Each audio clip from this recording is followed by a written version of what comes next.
Hello everyone, welcome to score plus. This is Shailendra Pandey, your physics educator. तो प्यारे बच्चों, हम लोगों ने प्रीवियस लेक्चर्स में अपना एक पूरा चैप्टर कंप्लीट कर लिया है। अब हम लोग इसके आगे बढ़ गए हैं और हम लोग पढ़ने वाले हैं force and laws of motion, है ना। तो मोशन इन स्ट्रेट लाइन यानी कि मोशन वाला चैप्टर में धुआंधार आपको फुल ऑन पढ़ा चुका हूं। पूरा का पूरा सारे क्वेश्चंस लगभग हम लोग प्रैक्टिस कर चुके हैं और अब हम लोग बढ़ रहे हैं अपने नेक्स्ट चैप्टर पर, force and laws of motion, है ना। तो सबसे पहली बात आती है प्यारे बच्चों, फोर्स क्या होता है। फोर्स किसी भी ऑब्जेक्ट पर जो पुश या पुल आप अप्लाई करते हैं तो हम लोग बोलते हैं फोर्स, है ना। फोर्स किसी भी ऑब्जेक्ट को मूव करा सकता है, कोई मूविंग ऑब्जेक्ट को रोक सकता है, उसकी डायरेक्शन को चेंज कर सकता है, उसकी वेलोसिटी को इंक्रीज कर सकता है, डिक्रीज कर सकता है। कहने का मतलब बहुत सारी चीजें हैं जो फोर्स कर सकता है। अब आ गया हमारा थॉट ऑफ द डे कि भाई आज का थॉट क्या है। तो प्यारे बच्चों, building a positive attitude is a skill and that can be taught and learn by anyone.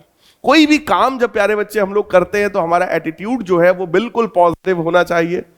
अगर आप यहां पर पढ़ने आ रहे हो हमसे तो आपके मन में भी एक एनर्जी होनी चाहिए कि हाँ भाई, आज हम लोग पूरा चैप्टर जो है force and laws of motion मस्त तरीके से पढ़ेंगे। जितना भी पढ़ाया जाएगा उसको एकदम पॉजिटिवली हम लोग पढ़ेंगे और दिमाग में एक पॉजिटिव एटीट्यूड होना चाहिए कि भाई इस साल मैं टॉप करने वाला हूं, मैं इंप्रूव करने वाला हूं। अगर मेरे 70% थे तो मैं इस बार 75% लाने वाला हूं, 75 थे तो मैं 80% लाने वाला हूं, जिसके 95 थे बोलेगा मैं 100% लाने वाला हूं। ये पॉजिटिव एटीट्यूड है कि I will have to improve, मैं इंप्रूव करूंगा, है ना प्यारे बच्चों। तो इसी जोश के साथ आइए स्टार्ट करते हैं हम लोग अपना चैप्टर, जिस चैप्टर का नाम था force and laws of motion. इतना बढ़िया चैप्टर। देखो, इसमें सबसे पहले आपको यही बताया गया है कि फोर्स क्या है। सो फोर्स इज पुश और पुल which can make the body move, stop, increase the speed of the object, decrease the speed of the object, change the direction of the object। तो फोर्स क्या है भाई? Force push या पुल होता है which can be applied on a body to move, stop a moving object, change the direction and speed of a moving body। आप किसी object को पुश कर सकते हैं, ठीक, किसी आप दूसरे ऑब्जेक्ट को अपनी तरफ खींच सकते हैं, पुल कर सकते हैं। ये जो पुश या पुल हम लोग करते हैं, दैट पुश और pull is known as force. प्यारे बच्चों, फोर्स फिजिक्स का बहुत बेहद इंपॉर्टेंट कॉन्सेप्ट है, क्योंकि बिना इसके फिजिक्स हम लोग सोच ही नहीं सकते। फिजिक्स की कहीं ना कहीं स्टार्टिंग में ही ये चीजें आ जाती हैं, यहीं से हम लोग फिजिक्स स्टार्ट करते हैं। जेई नीट के फिजिक्स में, क्लास 11th 12th के फिजिक्स में फोर्स का बहुत बेहद इंपॉर्टेंट रोल है, बेहद इंपॉर्टेंट। लगभग हर एक चैप्टर में फोर्स की बात आपसे की जाएगी। तो ये देखिए एक भाई साहब, ये देखिए पुश कर रहे हैं किसी चीज को, वहां पर देखिए ये छोटू साहब हमारे किसी चीज को ये पुल कर रहे हैं, खींच रहे हैं, है ना। तो इस तरीके का नॉर्मल अपनी डेली लाइफ में प्यारे बच्चों हम लोग पुश और पुल किया करते हैं, that is known as force. अब आ जाते हैं यूनिट्स ऑफ फोर्स की। अगर हम लोग बात करें, the unit commonly used for measuring force is kilogram force. Common जो इसका यूनिट होता है प्यारे बच्चों वो किलोग्राम फोर्स होता है, और 1 kgf, हाँ वो मूवी की बात नहीं हो रही भाई, हाँ किलोग्राम फोर्स 1 kgf की अगर मैं बात करूं तो 1 kgf is the force required to lift an object of 1 kg mass. 1 kilo के किसी ऑब्जेक्ट को वर्टिकली उठाने के लिए जो फोर्स रिक्वायर्ड है मेरे प्यारे बच्चों, वो फोर्स कहलाता है 1 kg फोर्स, 1 kgf, है ना। So it is the force required to vertically lift a body of mass 1 kg। In other words, the force of gravity acting on 1 kg mass is 1 kg force. 1 kilogram के मास पर मेरे प्यारे बच्चों जो force लगता है, जो अर्थ उसको अपनी तरफ अट्रैक्ट करता है, that weight of that 1 kg mass is equal to 1 kg force. 1 kg force की अगर मैं बात करूं आपसे, तो 1 kg फोर्स आपका इक्विवेलेंट होता है, that is 1 kg force is equivalent to the weight of a 1 kg mass, है ना। That is equivalent to, we can write weight of 1 kg mass. या आप कह सकते हो it is that force by which earth attracts any object of 1 kg mass towards its centre, और वो हम सभी को पता है वो होता है 9.8 न्यूटन के बराबर. So 1 kg force is equivalent to 9.8 newton. मेरे प्यारे बच्चों, क्योंकि किसी भी ऑब्जेक्ट का जो वेट होता है उस वेट का हम लोग बेटा फॉर्मूला पढ़ते हैं, weight of the object is equal to mass into weight is equal to mass into acceleration due to gravity. Mass into acceleration due to gravity. तो प्यारे बच्चों, मास m होगा 1 kg और एक्सेलरेशन ड्यू टू ग्रेविटी की अर्थ पर value होती है 9.8 metre पर second square. So weight is that force by which earth attracts any object towards its centre. Earth किसी भी ऑब्जेक्ट को अपने सेंटर की तरफ इसी फोर्स से अट्रैक्ट करती है, और अगर यही मास 1 kg का हो प्यारे बच्चों, तो वो फोर्स कहलाता है 1 kg फोर्स. आई होप आपको ये कॉन्सेप्ट अच्छे से समझ में आ गया होगा. अगले यूनिट्स की बात करते हैं. अगर आप लोग फोर्स के बड़े यूनिट की बात नहीं कर रहे हो भाई साहब, छोटे यूनिट की बात कर रहे हो, तो छोटा फोर्स अगर है हमारे पास तो उसके लिए यूनिट हमारा हो सकता है ग्राम फोर्स. जैसे वहां पर था kgf यानी किलोग्राम फोर्स, तो यहां पर है ग्राम फोर्स. ग्राम फोर्स का मतलब होता है it is the force applied by the earth to attract it towards its centre when its mass is 1 gram. 1 gram के किसी ऑब्जेक्ट को अर्थ जब अपनी तरफ अट्रैक्ट करता है तो जो फोर्स लगाता है that force is 1 gram force. So 1 gram force is the force required to lift a mass of 1 gram vertically. 1 gram के किसी ऑब्जेक्ट को वर्टिकली उठाने के लिए जो फोर्स रिक्वायर्ड है मेरे प्यारे बच्चों, उस फोर्स को हम लोग बोलते हैं 1 ग्राम फोर्स. तो आइए यहां पर देखते हैं, क्योंकि 1 kilogram is equal to 1000 gram.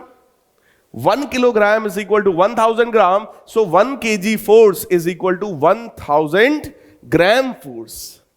1 kg force is equal to 1000 gram force. ये हमारे पास एक इसका दूसरा यूनिट भी आ गया. और तीसरा और सबसे फेमस यूनिट है मेरे प्यारे बच्चों न्यूटन.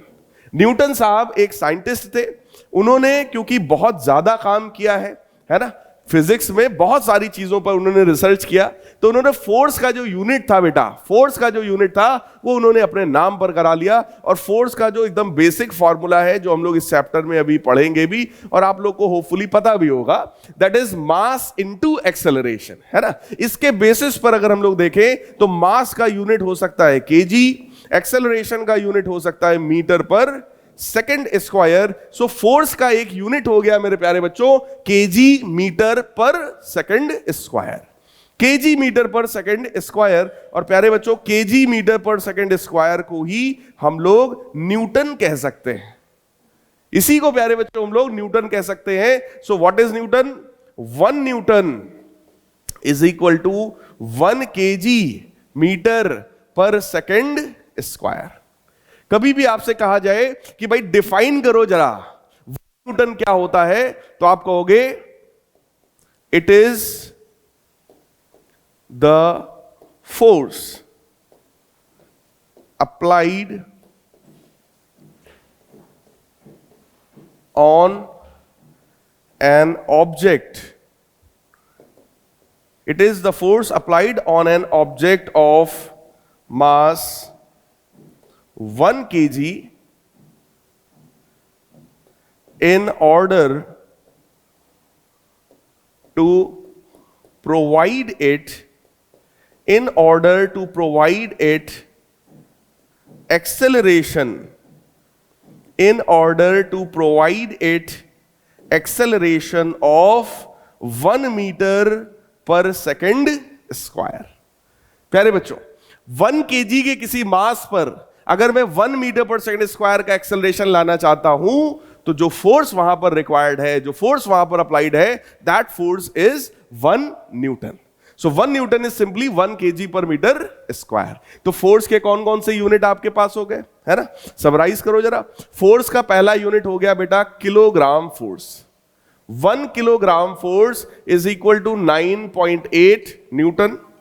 दूसरा हो गया प्यारे बच्चों ग्राम फोर्स.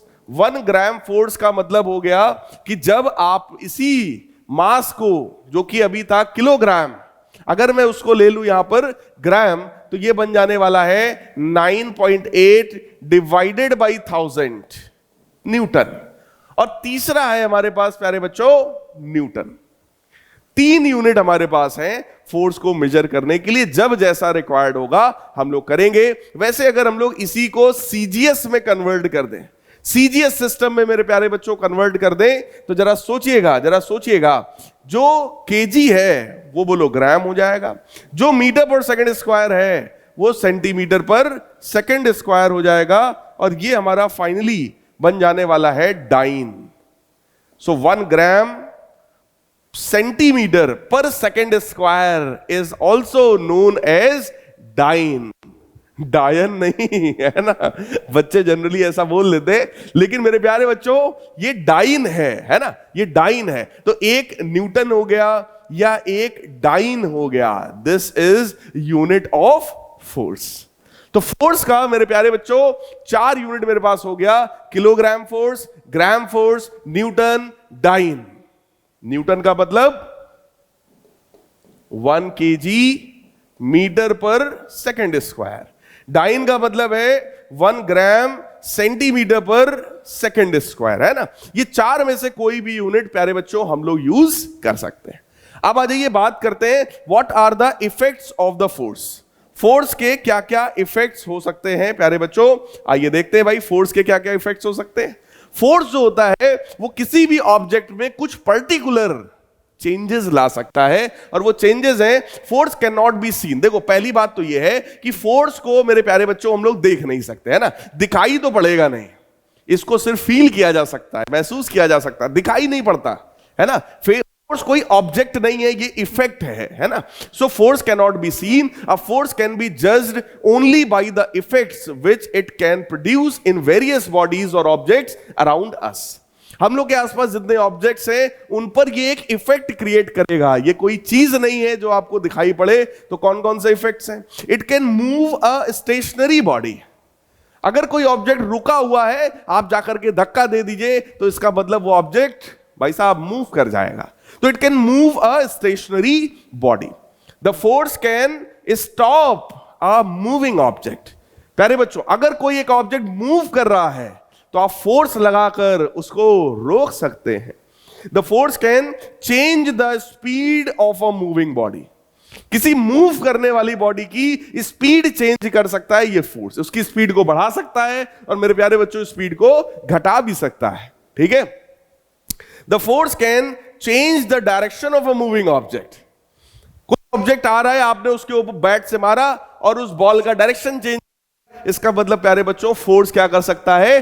फोर्स डायरेक्शन भी चेंज कर सकता है। The force can change the shape और साइज ऑफ अ बॉडी।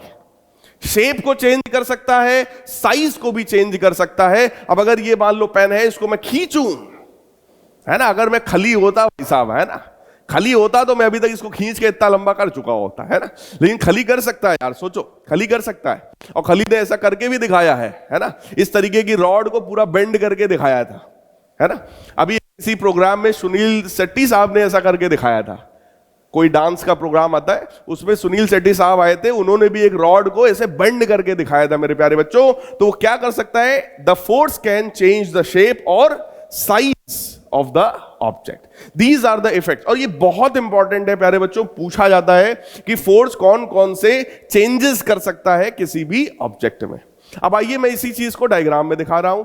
यहां पर देखो एक बॉल है, इतना बड़ा, ये देखो बॉल है, और उस बॉल को हम लोगों ने स्क्वीज कर दिया, उसको हम लोगों ने दबा दिया, फोर्स लगा करके। जरा देखो जरा उसके शेप को हम लोगों ने कैसा बना दिया, एकदम सर्कुलर था, उसको हम लोगों ने कुछ ऐसा बना दिया। So force exerted by the fingers change the shape of the rubber ball. Rubber का बॉल था, उसको अगर दबा दो तो उसका शेप जो है प्यारे बच्चों वो चेंज हो जाएगा। अगला देखो, यहां पर ये देखो एक लोहे का रॉड था, लोहे का रॉड था, पहले उसको गर्म किया, एकदम रेड हॉट हो गया और धर के हथौड़ा मारा उसके ऊपर, ताकि उसका शेप चेंज हो जाए। क्या हो जाए? शेप चेंज हो जाए। तो शेप चेंज करने का काम किसने किया? हथौड़े ने। यानी कि जो फोर्स हम लोग यहां पर लगाने वाले हैं इस हथौड़े के थ्रू, उसने ही इसके शेप को चेंज कर दिया। ठीक, अगला देखो, अगर ये स्प्रिंग है, स्प्रिंग को हम लोग ऐसे खींच दें तो स्प्रिंग में भी क्या हो रहा है, फोर्स हमने अप्लाई किया, खींचा उसको हमने, और खींच करके चेक करिए हमने उसके शेप साइज को चेंज कर दिया। अगला देखो, ये बॉल आ रही है और ये भाई साहब उसको मारने जा रहे हैं, जैसे ही ये उसको मारेंगे बोलो डायरेक्शन चेंज होने वाला है बेटा, डायरेक्शन चेंज होने वाला है। बॉल आ रही है इधर और बैट से टकरा कर जाने वाली है अपोजिट डायरेक्शन में, तो प्यारे बच्चों उसका जो डायरेक्शन है वो डायरेक्शन भी चेंज होने वाला है। अगला देखो, ये भाई साहब ने एक फुटबॉल को लात मारी, वो नेट पे गया, टकराया और टकराकर इधर की तरफ आ गया, है ना, इधर की तरफ आ गया। या ये बॉल इधर से जा रही थी, इन्होंने लात मार दिया, इधर चली गई, तो इन्होंने क्या चेंज करा दिया बेटा, इसका डायरेक्शन भी, स्पीड भी चेंज कर दिया, डायरेक्शन भी चेंज कर दिया, है ना। और ये देखो हिट हो गया यहां पर। So the force exerted by the player changes the direction of the ball. यहां पर देखो क्या हो रहा है, एक बॉल आ रही है और भाई साहब उचक करके एकदम, हाँ एकदम रंगबाजी में फुल उछल करके उसको ये कैच कर रहे हैं, रोक रहे हैं, है ना।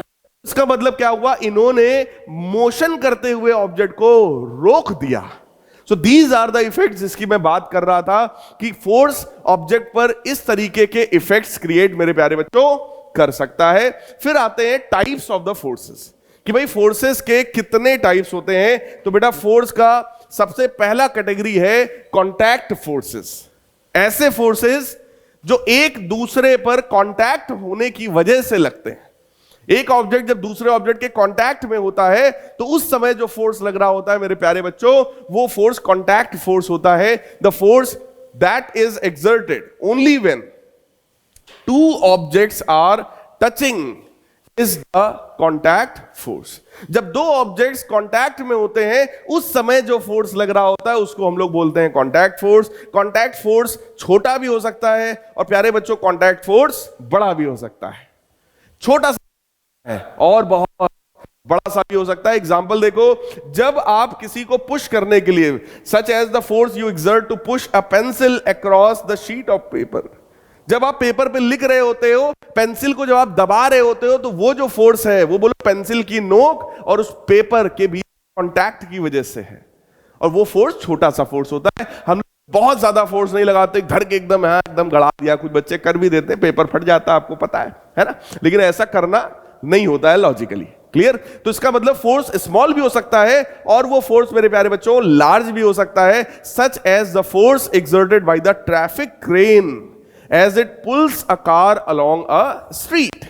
आपने देखा होगा कार को टोचन करते हुए कि अगर कार कभी खराब हो जाती है तो एक वैन आती है ना, वो उस कार को खींच कर ले जाती है।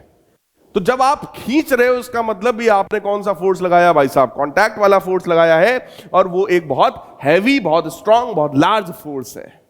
तो प्यारे बच्चों कांटेक्ट फोर्स स्मॉल भी हो सकता है और कांटेक्ट फोर्स आपका लार्ज भी हो सकता है, दोनों हो सकता है ना। दोनों के मैंने एग्जांपल आपको दे दिए हैं। Contact forces include muscular forces. Muscular मतलब किसी चीज को डायरेक्टली जो अपने हाथ से हम खींच रहे हैं, धक्का दे रहे हैं, तो हमने कांटेक्ट किया, कांटेक्ट से जो फोर्स हुआ है ना, उसका एग्जांपल है मस्कुलर फोर्स। या फिर टेंशन, टेंशन का फोर्स। टेंशन मतलब एक रस्सी है और इस रस्सी में आपने कोई एक पार्टिकल बांध दिया, ठीक, इस पार्टिकल का वेट लगेगा नीचे और इसी बात का टेंशन है रस्सी में। रस्सी कह रही यार अच्छे खासे हम रखे थे, इसने लाके एक पार्टिकल लटका दिया और उसका वेट नीचे लग रहा है, हमको झेलना पड़ रहा है ना। इसी का प्यारे बच्चों टेंशन है उस रस्सी में। तो टेंशन भी कैसा फोर्स है, कांटेक्ट फोर्स है। बिना ऑब्जेक्ट को लटकाए रस्सी में कोई टेंशन नहीं होगा। अगला फोर्स कौन सा है, फ्रिक्शन। फ्रिक्शन आप सबको पता है कि अगर ये मान लो कोई एक सरफेस है, ये कोई एक ऑब्जेक्ट है, ऑब्जेक्ट जाएगा आगे तो फ्रिक्शन लगेगा पीछे, है ना। ऑब्जेक्ट आगे जाता है प्यारे बच्चों तो फ्रिक्शन का फोर्स अपोजिट डायरेक्शन में लग रहा होता है। इसके बारे में अभी डिटेल में हम लोग बात करेंगे। और उसके बाद अगला है नॉर्मल फोर्सेस। नॉर्मल फोर्सेस का मतलब यह हुआ कि अगर यहां सरफेस पर एक ऑब्जेक्ट रखा है, ऑब्जेक्ट का वेट लगेगा नीचे mg, तो इसके ऊपर नॉर्मल रिएक्शन लगेगा ऊपर की तरफ। वेट लगा नीचे, नॉर्मल रिएक्शन लगा ऊपर, क्योंकि यह भी कैसा फोर्स था, कांटेक्ट फोर्स था। जब सरफेस पर ऑब्जेक्ट रखा हुआ है तो मेरे प्यारे बच्चों वो फोर्स कैसा है, कांटेक्ट फोर्स है। वेट लगा नीचे, रिएक्शन का फोर्स लगा ऊपर। इसके बारे में भी हम लोग बहुत डिटेल में आगे बात करने वाले हैं। अगला टाइप का फोर्स है प्यारे बच्चों नॉन कॉन्टैक्ट फोर्स, जिसको हम लोग कहते हैं action at a distance force. Non contact force की हम लोग बात कर रहे हैं। तो नॉन कॉन्टैक्ट मतलब ऐसे फोर्सेस जिनमें कॉन्टैक्ट होना जरूरी नहीं है, एक ऑब्जेक्ट दूसरे को टच ना भी करे, बिना टच किए फोर्स लगा दे। जैसे ग्रेविटेशन फोर्स, आप सबने पढ़ा होगा कि पूरे ब्रह्मांड के कोई भी दो ऑब्जेक्ट्स हमेशा एक दूसरे को अट्रैक्ट करते हैं। Any two object of the whole earth, whole universe attract each other.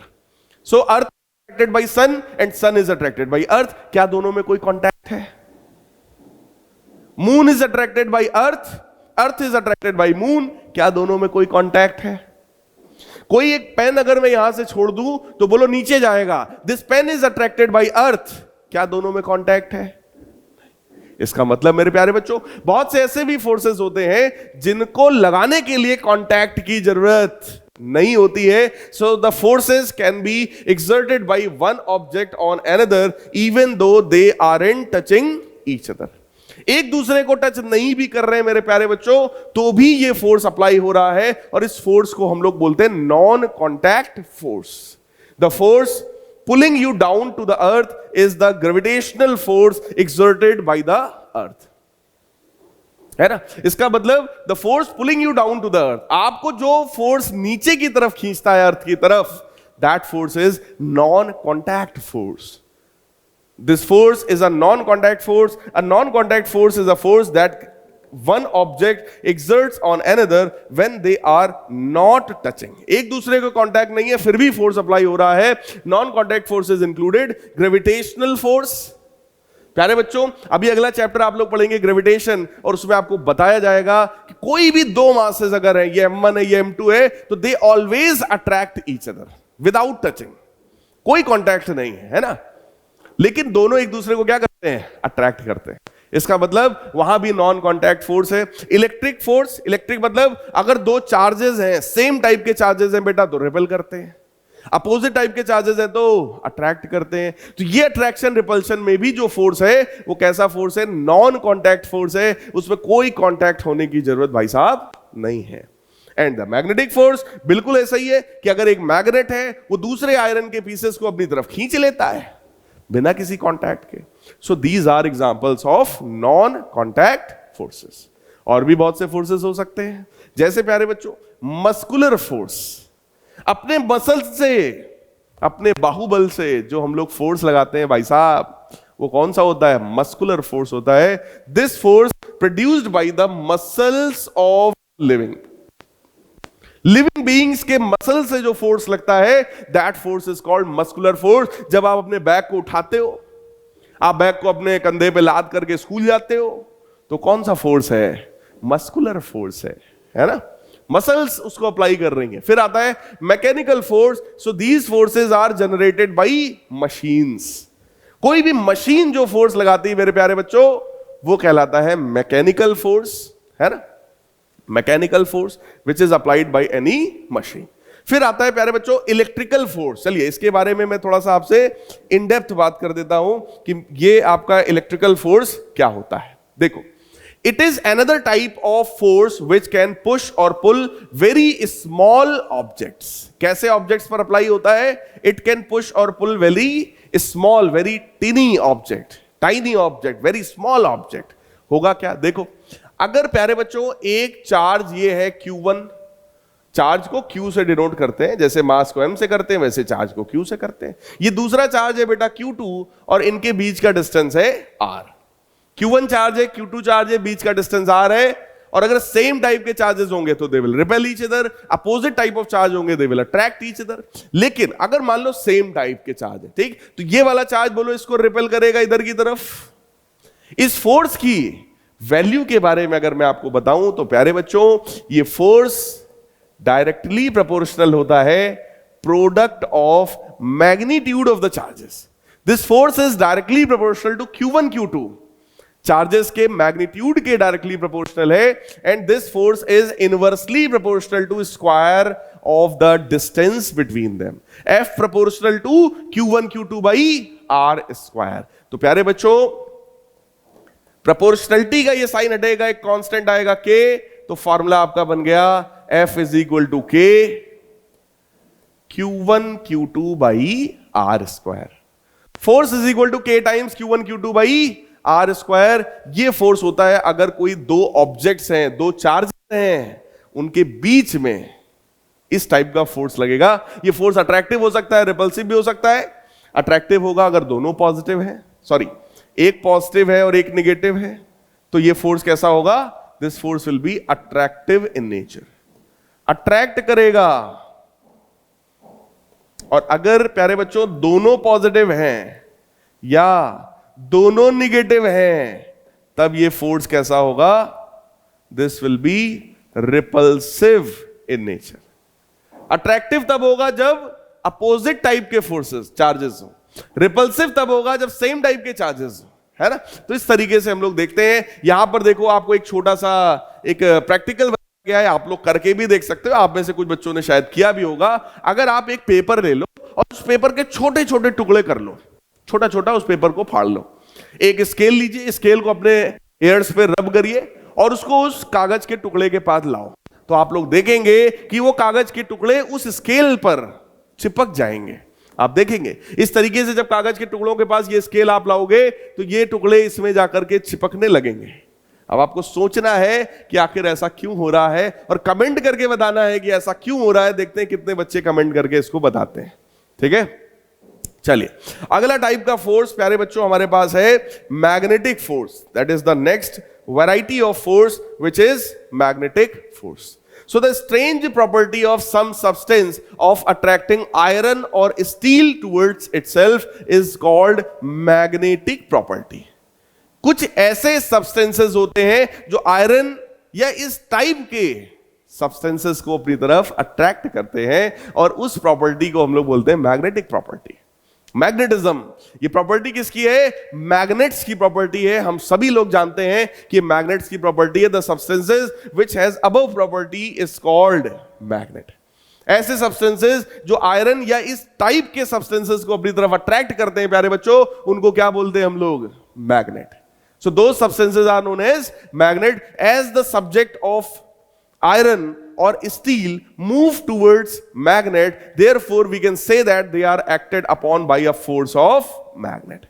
क्योंकि मैग्नेट बिना टच किए किसी भी आयरन या स्टील के बने हुए ऑब्जेक्ट को अपनी तरफ खींचने की क्षमता रखता है और वो ऑब्जेक्ट खिंचा हुआ चला आता है, तो हम लोग सोचते हैं भाई साहब कोई ना कोई नॉन कॉन्टैक्ट फोर्स तो जरूर होगा, और वही नॉन कॉन्टैक्ट फोर्स है मेरे प्यारे बच्चों मैग्नेटिक फोर्स। आई होप आप सभी प्यारे प्यारे बच्चों को पूरी बात समझ में आ रही होगी। और बेटा अगर कहीं पर भी इतना सा भी कंफ्यूजन है तो आप कमेंट करके बताइए, लेक्चर को रिवाइंड करके देखिए, करिए पॉजिटिव एटीट्यूड कि आपको समझ में आएगा। और ये 100% श्योर है कि अगर आप कोशिश करेंगे तो आपको सब कुछ आएगा और आप सबको सब कुछ आई थिंक अभी रहा होगा। ऐसा हो ही नहीं सकता है ना। मैं पिछले 10 साल से पढ़ा रहा हूं, अगर आप लोग समझने की कोशिश करेंगे मेरे प्यारे बच्चों तो 100% मैं जानता हूं मैं आपको समझा दूंगा। 100% आपको समझ में आएगा। और बाकी कहीं भी कोई प्रॉब्लम हो तो आप कमेंट करके बता सकते हैं भाई साहब, है ना। लेक्चर कैसा लगा ये भी आप बता सकते हैं, ताकि आप सबको देखो आगे आपको भी इंप्रूव करना है, मेरे को भी इंप्रूव करना है। इंप्रूवमेंट एक हमेशा का प्रोसेस। आप कहेंगे सर आप तो 10 साल से पढ़ा रहे हैं, आपको क्या करना है? बिल्कुल मुझे भी करना है, सबको इंप्रूवमेंट करना है बेटा।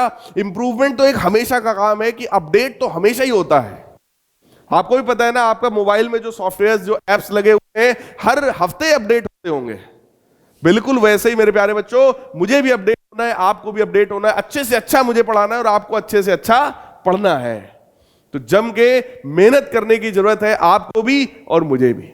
दोनों लोग मेहनत करेंगे तो रिजल्ट अगले साल आपके हाथ में होगा कि हां सर मैंने आपसे पढ़ाई की थी और हम सब टॉपर हैं। यही मैं चाहता हूं मेरे प्यारे बच्चों। मैं भी हाई स्कूल का भी टॉपर था, इंटरमीडिएट का भी टॉपर था। आप सब भी टॉपर बने मेरे साथ, तभी मजा आएगा, तभी पढ़ाने का मेन एम सक्सेसफुल होगा, तभी ये जो मैं स्कोर प्लस पर आया हूं मेरा एम सक्सेसफुल होगा। स्कोर प्लस नाम से क्लियर है, आपके स्कोर्स को हम लोग प्लस करने वाले हैं, बढ़ाने वाले हैं भाई साहब।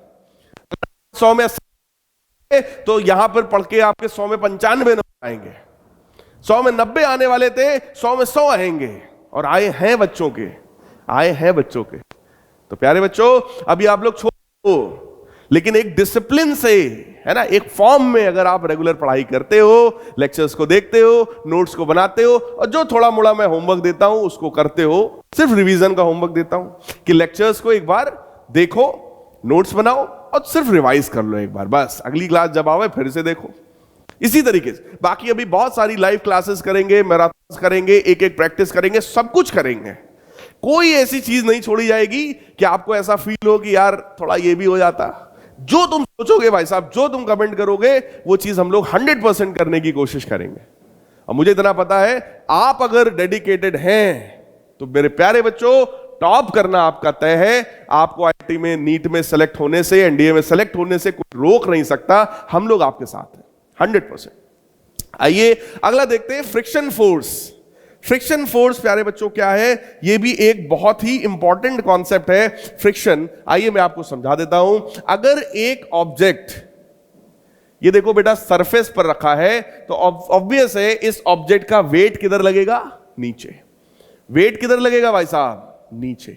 और वेट अगर नीचे लगता है तो अर्थ इस ऑब्जेक्ट की तरफ एक ऊपर की तरफ फोर्स लगाता है प्यारे बच्चों, और उस फोर्स को हम लोग बोलते हैं नॉर्मल रिएक्शन। क्या बोलते हैं? Normal reaction. वेट लगा नीचे, अर्थ ने भी एक फोर्स लगाया ऊपर की तरफ, इसको बोलते हैं नॉर्मल रिएक्शन।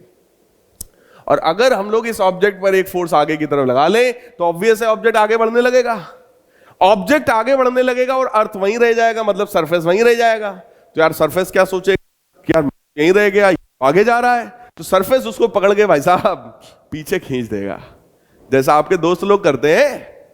अगर आप अपनी क्लास में सोचो सबसे पीछे बैठे हो और आप कहो अपने दोस्त से चलो यार आगे बैठते हैं चल के, और उसका मन नहीं है, आप अगर आगे जाने की कोशिश करोगे तो आपको पकड़ के खींच लेगा। अरे कहां जा रहे हो, बैठो यार, कहां जा रहे हो, नहीं जाने देगा, है ना। तो यही जो फोर्स होता है, इस टाइप का जो फोर्स होता है मेरे प्यारे बच्चों, वो फ्रिक्शन फोर्स कहलाता है। ऑब्जेक्ट आगे जा रहा था तो फ्रिक्शन पीछे लगा, तो फ्रिक्शन जो होता है वो जनरली ऑब्जेक्ट के मोशन को अपोज करता है। लेकिन मेरे प्यारे बच्चों, हमेशा अपोज नहीं करता।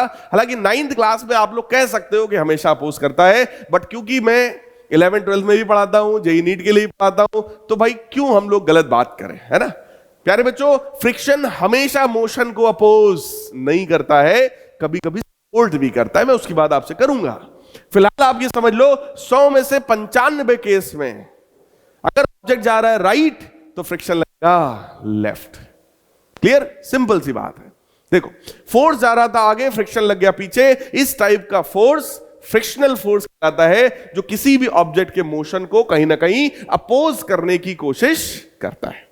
बाकी डेप्थ में भी हम लोग बात करेंगे, परेशान मत होइएगा, फुल डेप्थ में बात होगी। अभी तो बस हिंट दे रहे हैं यार, चैप्टर का पहला क्लास है, थोड़ा सा फील तो आ जाए कि सर पढ़ने क्या जा रहे हैं, थोड़ा सा आइडिया तो लगे फोर्स होता क्या है, कितने टाइप के फोर्स हैं, कौन कौन से फोर्सेस की बात चैप्टर में होने वाली है, तो आपको थोड़ा एक फीलिंग दिला रहे हैं केवल।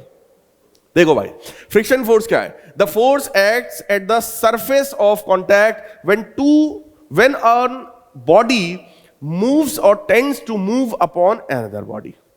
जब एक ऑब्जेक्ट किसी दूसरे ऑब्जेक्ट के सरफेस पर मूव करने की कोशिश करता है या मूव करने वाला होता है, उस समय फ्रिक्शन का फोर्स आता है और वो कहता है अरे ऐसे कैसे चले जाओगे, हम यहीं पर हैं, तुम चले जाओगे, ऐसा कैसे हो सकता है भाई साहब, है ना। ये टाइप का जो फोर्स होता है प्यारे बच्चों, ये फोर्स होता है हमारा friction force. So when a body moves और tends to move upon another body, the force acting on the body is known as force of friction.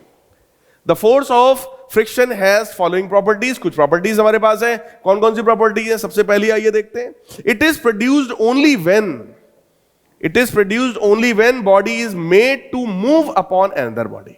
जब ये समझ लो सरफेस है और ये मान लो एक बॉडी है, अब ये बॉडी सरफेस पर अगर आगे बढ़ेगी और सरफेस वहीं रह जाएगा भाई साहब, तब प्रॉब्लम है ना। सरफेस के ऊपर बॉडी है, बॉडी सरफेस दोनों चले जाएं, कोई प्रॉब्लम नहीं है ना।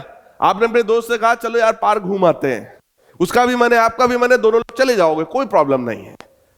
फ्रिक्शन और प्रॉब्लम तो भाई साहब तब आती है जब तुम चले जाओ और वो ना जा पाए, आएगा, अरे ऐसे कैसे चले जाओगे, वापस आओ यार, काहे की दोस्ती, यही दोस्ती यही प्यार है। तो आपको इमोशनल गेम खेलेगा और अल्टीमेटली आपको रोक देगा। तो कहने का मतलब मेरे प्यारे बच्चों, it is produced only when the body is made to move upon another body. दूसरा, it opposes the relative motion of a body and tries to stop the body. देखो मैंने एक वर्ड लिखा यहां पर, it opposes relative motion of the object. Motion को oppose नहीं कर रहा है, रिलेटिव मोशन को अपोज कर रहा है। अब दोनों में सर अंतर क्या है?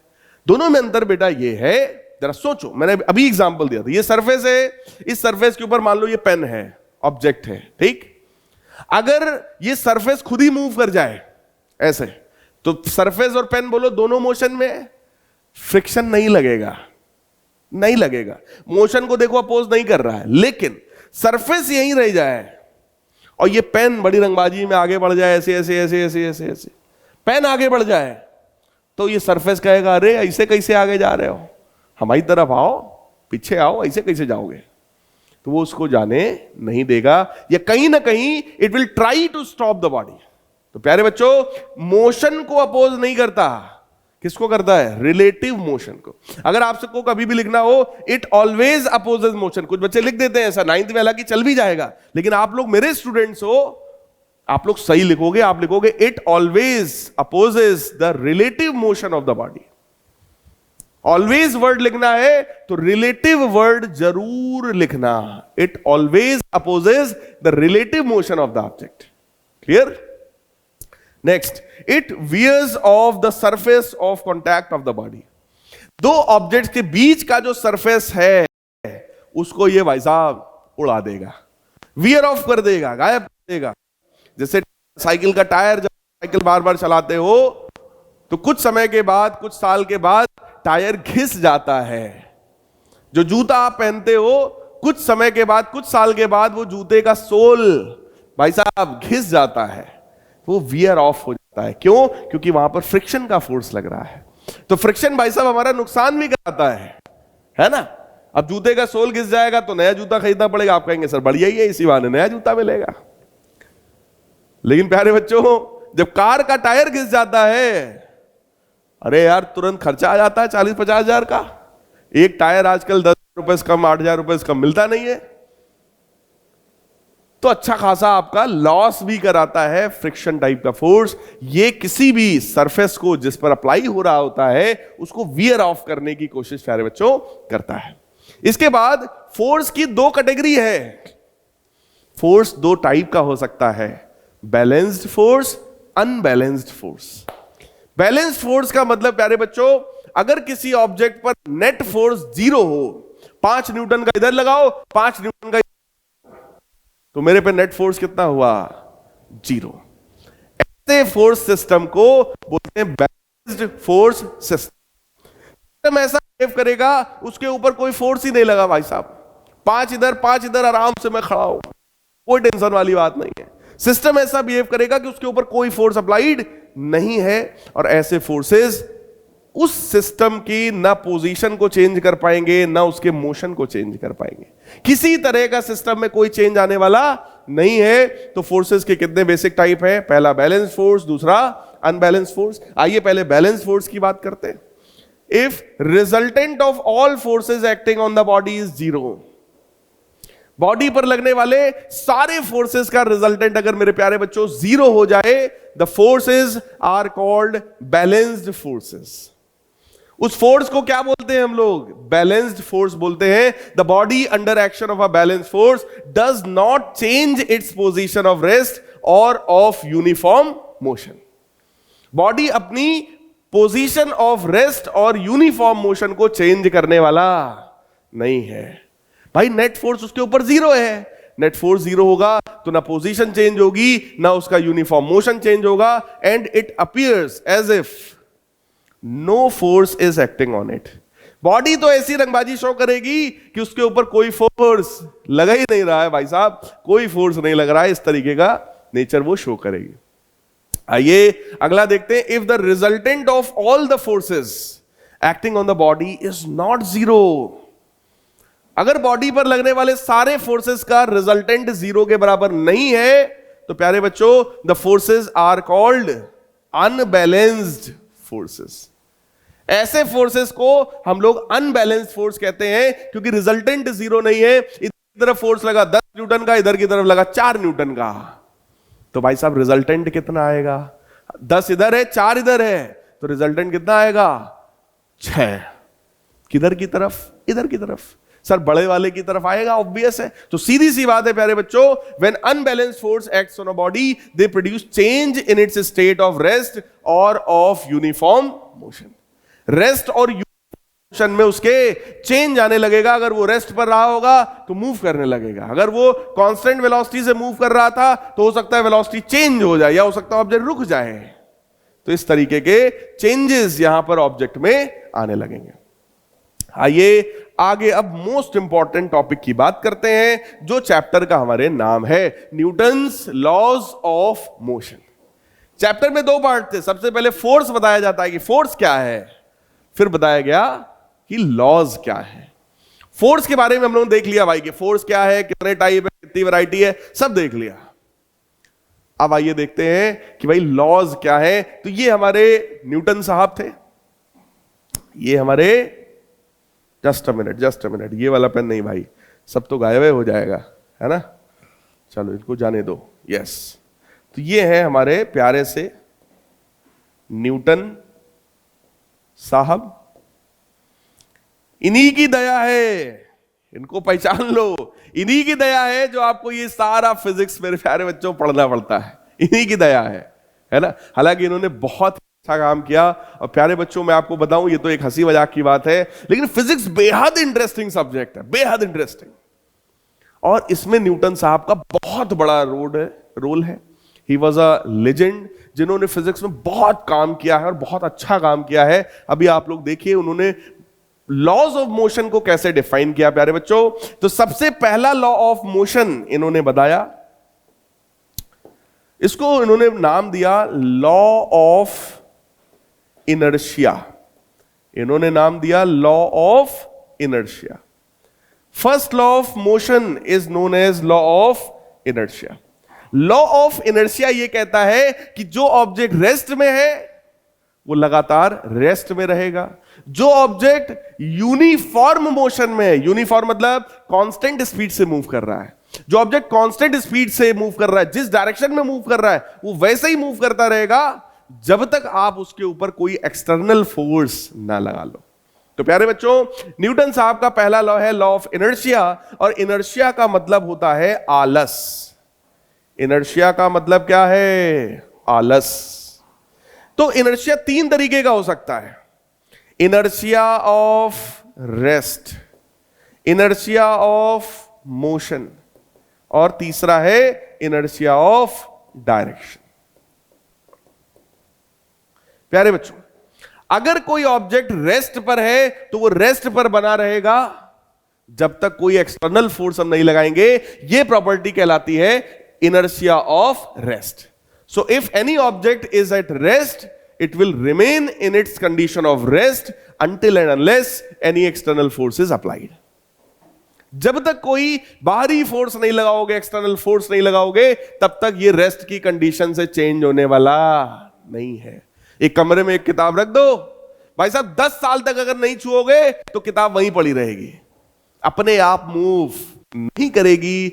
जब तक आपका घर भूल भुलैया वाला नहीं है, जब तक आपका घर हॉन्टेड नहीं है, जब तक कोई भूत प्रेत नहीं है। कहेंगे सर आप तो डरा देते हैं बीच बीच में, है प्यारे बच्चों, डरने वाली बात नहीं है, ऐसा कुछ होता नहीं है, परेशान मत होइए। लेकिन अगर आपने कोई चीज बेटा रख दी तो तब तक मूव नहीं करती जब तक हम कोई एक्सटर्नल फोर्स उसके ऊपर ना लगा दे। दूसरा होता है inertia of motion. So any object keep on moving with same speed, constant speed until and unless any external force is applied.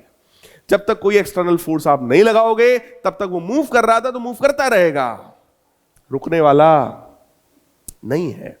Inertia of direction, जो ऑब्जेक्ट जिस डायरेक्शन में जा रहा था भाई साहब वो उसी डायरेक्शन में जाता रहेगा जब तक आप कोई एक्सटर्नल फोर्स ना लगा दे। इसको हम लोग बोलते हैं inertia of direction. So any object will keep on moving in the same direction till and unless any external force is applied. लिख लीजिएगा, बाकी परेशान मत होइए। अगला जो लेक्चर होगा उसमें मैं एक बार फिर से इन लॉस की बात करूंगा विद लैंग्वेज, है ना। दूसरा लॉ है प्यारे बच्चों, दूसरा लॉ हमारे पास है, इसको हम लोग बोलते हैं लॉ ऑफ मोमेंटम। दूसरा है बेटा law of momentum. Law of momentum, सबसे पहली बात ये तो पता हो सर जी मोमेंटम क्या होता है, बिना मोमेंटम के कैसे बढ़ेंगे। तो बेटा momentum is the property of a moving object. अगर कोई ऑब्जेक्ट मूव कर रहा है तो उसके पास मोमेंटम है, और मोमेंटम का मतलब होता है mass into velocity of the object. Mass into velocity of the object is known as momentum. और प्यारे बच्चों लॉ ऑफ मोमेंटम कहता है कि जो एक्सटर्नल फोर्स हम किसी ऑब्जेक्ट पर लगाते हैं that is proportional to rate of change of momentum. Law है external force applied on any object is directly proportional to rate of change of its momentum. Force लगाओगे मोमेंटम में change होगा, जितना ज्यादा फोर्स लगाओगे उतना ज्यादा मोमेंटम में चेंज होगा, जितना कम लगाओगे उतना कम चेंज होगा। So external force is proportional to change in momentum upon time interval. तो प्यारे बच्चों ये प्रोपोर्शनलिटी हटेगा, एक कांस्टेंट आएगा के delta upon delta T. Momentum, momentum की जगह लिख सकते हैं एमवी। देखो डेल्टा का मतलब होता है चेंज, डेल्टा का मतलब क्या होता है प्यारे बच्चों, चेंज। और अगर डेल्टा का मतलब चेंज है तो जरा सोचो यहां पे लिखा है मास इनटू वेलोसिटी। किसी ऑब्जेक्ट का मास मेरे प्यारे बच्चों नॉर्मल कंडीशंस में कांस्टेंट होता है, तो मास को निकाल देंगे बाहर, तो अंदर बचेगा delta v by delta t. So external force is equal to k times m, और delta v by delta t को बोलते हैं एक्सेलरेशन। तो हमारे पास फार्मूला आया एक्सटर्नल फोर्स बराबर k times m a. But practically जब आप कभी भी इस पर प्रैक्टिकल कर पाओगे तो पता चलेगा के की वैल्यू भाई साहब 1 है। तो बेटा एक्सटर्नल फोर्स की वैल्यू आएगी mass into acceleration. So external force acting on the object is equal to mass into acceleration. और अगर एक्सेलरेशन है तो भाई साहब वेलोसिटी चेंज होगा। ये हम लोग प्रीवियस चैप्टर में पढ़ चुके हैं। एक्सेलरेटेड ऑब्जेक्ट है तो मोशन में वेलोसिटी या तो बढ़ेगी या तो घटेगी, है ना। तो ये आप लोग पढ़ चुके हो। इसका मतलब क्या है, F is equal to K times delta P by delta T is the Newton's law of momentum, जिसको हम लोग Newton second law of motion भी कहते हैं। और न्यूटन साहब का तीसरा नियम है भाई साहब, तीसरा नियम है action reaction law. Action reaction law Newton's third law. Newton साहब का तीसरा नियम कहता है every action has equal and opposite reaction.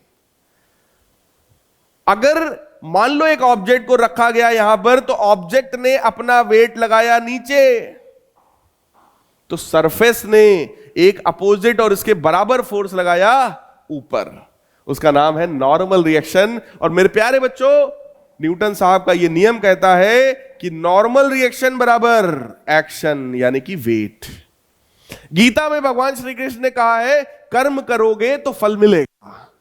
तो कर्म क्या है, एक्शन, और जो फल मिल रहा है वो क्या है, reaction. So to every action there is always an equal and opposite reaction. परेशान मत होइए, नेक्स्ट क्लास में एक बार फिर से हम लोग लॉज ऑफ मोशन की बात करेंगे और मिलेंगे कुछ नए कॉन्सेप्ट के साथ, कुछ नए न्यूमेरिकल्स के साथ, कुछ नए क्वेश्चंस के साथ। तब तक के लिए गुड बाय, टेक केयर।